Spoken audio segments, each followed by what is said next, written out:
Hi, BrenTech here, where tech is made simple. So after rolling out optional updates for Windows 11 last week, on top of that, Microsoft now has rolled out another OOBE update, which stands for Out-of-Box Experience, to basically ensure that fresh installs of Windows 11, 24, and 25H2 run on the latest fixes and improvements from day one or from scratch. So basically, it's an update for first-time use. Now, this is the update, KB5070349.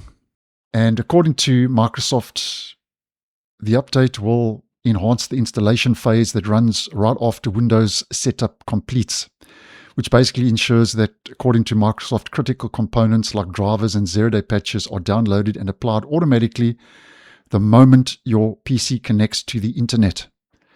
And here we can just see that Microsoft says this update improves 24 and 25H2 and Windows Server 2025 out-of-box experience. This update applies only to the Windows OOBE process and is available only when OOBE updates are installed. So it's not an update you will find if you already have Windows 11, 24, and 25H2 installed on your Windows Update page. It only applies to fresh installs of the operating system running those versions of Windows.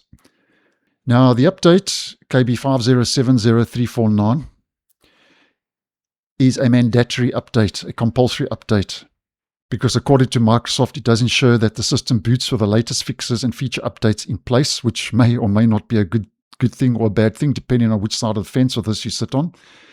And Microsoft says that if a newer Windows version is available during setup, it will also be updated automatically.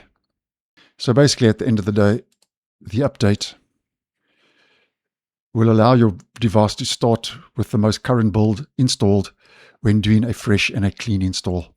So thanks for watching, and I'll see you in the next one.